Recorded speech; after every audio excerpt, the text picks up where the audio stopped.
చాలా మంది ఎగ్స్ తినడం వల్ల క్యాన్సర్ వస్తుందని చెబుతున్నారు. Present Andhra Pradesh and Telangana all over India మొత్తం మీద కూడా ఎగ్స్ గురించి బాగా డిస్కషన్ జరుగుతుంది. ఎగ్స్ తినడం వల్ల క్యాన్సర్ వస్తుందని చెప్పేసి. ఎగ్స్ తినడం వల్ల క్యాన్సర్ వచ్చే అవకాశం లేదు, కానీ మెయిన్ ఏంటంటే ఎవరైతే ఓవర్ గా యాంటీబయాటిక్స్ ఇస్తున్నారో వాళ్ళ ఎగ్స్ తింటే మాత్రం స్లోలీ మనకి అనేక రకాల క్యాన్సరే కదా ఇంకా ఎక్కువ వచ్చే కూడా ఉంటాయి. కానీ మన దగ్గర మాత్రం అలాంటి ప్రాసెస్ లేదు.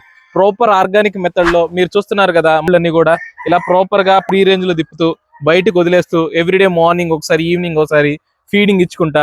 ఆ ఫీడ్ లో కూడా ఏంటంటే కంపెనీ ఫీడ్ యూజ్ చేస్తాము. నెక్స్ట్ పాయింట్ వచ్చేసేసి మనకు దొరికే అజోలా కానివ్వండి, హెజ్జిలోజన్ కానివ్వండి, వేపాక్ కానివ్వండి, లేకపోతే వెజిటబుల్స్ కానివ్వండి, ఎవ్రీథింగ్ ప్రాపర్ ఆర్గానిక్ ఫీడ్, అలానే కంపెనీ ఫీడ్. వీటి నుంచి వచ్చిన ఎగ్స్ చాలా హెల్దీ, ప్లస్ ఎవరికైతే ఓల్డర్ పీపుల్ కాడి నుంచి చిన్న పిల్లల దాకా ప్రతి ఒక్కళ్ళు హ్యాపీ టు కన్జ్యూమ్ అనమాట. సో మీకు ఎవరికైనా ఎగ్స్ కావాలనుకుంటే ఆల్ ఓవర్ హైదరాబాద్ మనం ఫ్రీ డెలివరీ చేస్తున్నాము. ఈ కింద కనపడుతున్న నెంబర్ కాల్ చేసి మీరు ఆర్డర్ చేసుకోవచ్చు. Thank you watching AN forms.